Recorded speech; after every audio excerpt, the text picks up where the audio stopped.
Bonjour, vous êtes bien chez Inconsciente, le podcast qui parle d'hypnose humaniste, ericksonienne, de PNL et de développement personnel. Je m'appelle Pascaline Nogrette, hypnothérapeute à Bordeaux. Passionnée par le corps et l'esprit et le lien entre les deux, je suis très motivée pour partager et simplifier tous ces outils que j'ai découverts toute seule ou que j'ai appris en formation ou dans des bouquins. L'empathie, les citations. Je me sens plus heureux juste d'être moi-même et de laisser les autres être eux-mêmes. Carl Rogers. Le leadership concerne l'empathie. Il s'agit d'avoir la capacité d'être en relation et de se connecter avec les gens dans le but d'inspirer et d'autonomiser leur vie. Oprah Winfrey. L'empathie, c'est de tendre la main à celui qui est dans le trou. Ce n'est pas sauter dedans pour l'aider à remonter. Agnès Le Digue. L'empathie, c'est pour moi une faculté à être à l'écoute de l'autre, à accueillir ses propos de façon active, sans jugement, sans interprétation. C'est créer un espace où la personne a envie de déposer sa peine, sa joie ou sa colère. J'ai revu cette notion en formation de communication non violente. Et ça n'est pas facile pour moi, thérapeute, d'accueillir sans chercher de solution pour l'autre. Néanmoins, je me rends compte que certaines séances ne comportent presque que de l'empathie et que le résultat est extraordinaire malgré l'absence d'hypnose.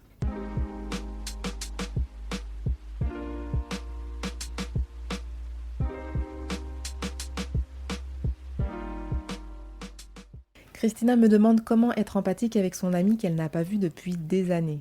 Il y a d'abord des règles pour pouvoir être en empathie avec quelqu'un. Déjà, avoir envie de le faire. Si la personne vous agace, qu'il y a des contentieux non réglés ou que vous savez que vous allez juger cette personne, ce n'est pas la peine. L'empathie reste un élan du cœur. Si vous n'êtes pas bien posé dans vos baskets, il y a un moment où ça va vous saouler.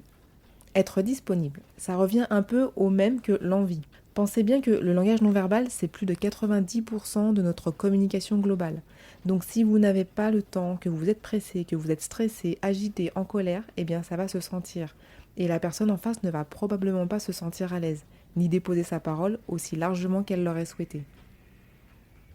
Pratiquez d'abord l'auto-empathie, c'est-à-dire l'empathie envers soi-même. Laissez pisser votre chacal suffisamment, c'est-à-dire vous lâchez sur les reproches, les jugements et les interprétations.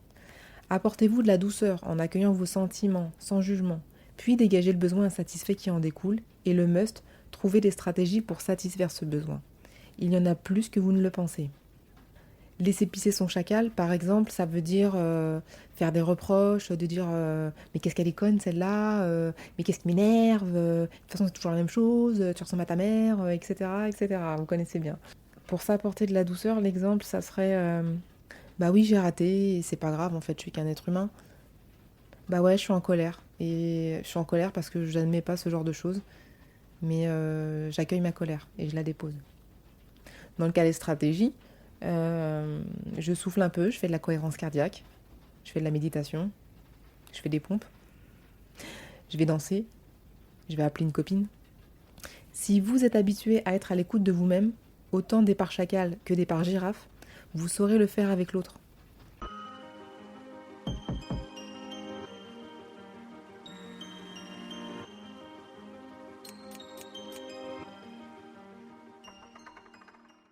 Les pièges de l'empathie.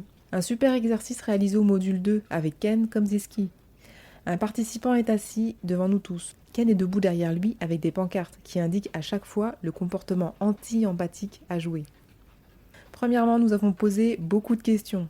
C'était quand, où, avec qui, et c'est qui au fait, et tu l'as rencontré comment, et comment tu t'es débrouillé. Au bout de 2 minutes, notre cobaye n'en pouvait plus, car il ne pouvait pas en placer une.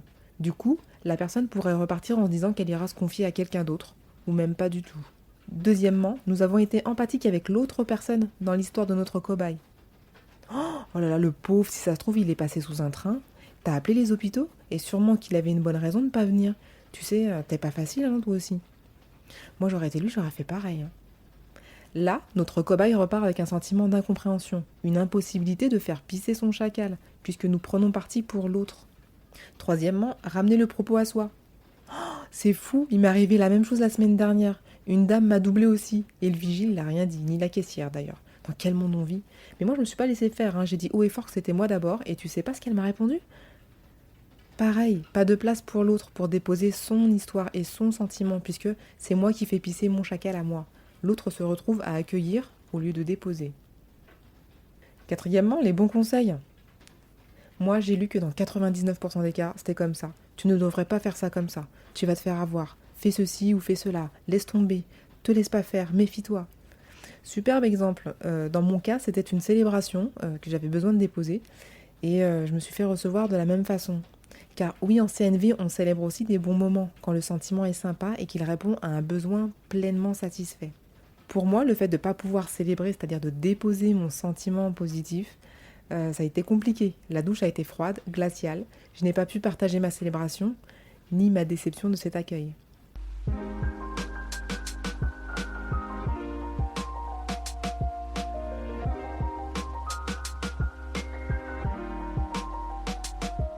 Alors les solutions, plan B dans toutes les situations, le Joker c'est appeler un autre ami, pratiquer l'auto-empathie et déverser des pages d'écriture, ou alors se taire et célébrer un autre moment. Ce dernier point me renvoie à mon hypersensibilité, acceptée il y a quelques petites semaines à peine. Fabrice Midal explique très justement qu'il ne faut pas ouvrir son cœur à tout le monde. Je vous rappelle les citations. Je me sens plus heureux juste d'être moi-même et de laisser les autres être eux-mêmes. Carl Rogers. Le leadership concerne l'empathie. Il s'agit d'avoir la capacité d'être en relation et de se connecter avec les gens dans le but d'inspirer et d'autonomiser leur vie. Oprah Winfrey.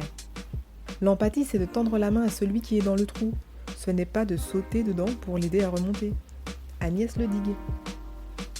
J'espère que ce nouvel épisode vous a plu. Vous pouvez aussi profiter du chapitrage sur cet épisode si vous l'écoutez sur Ocha ou Apple Podcast. Soutenez le podcast Inconsciente afin qu'il soit écouté par le maximum de personnes et à me suivre sur Instagram, Pascaline Hypnose. Laissez un commentaire, je serai ravie de vous lire. Partagez-le si vous pensez qu'il peut faire du bien à quelqu'un. Et si vous êtes sur Apple Podcast, alors là vous savez que les étoiles, c'est la vie.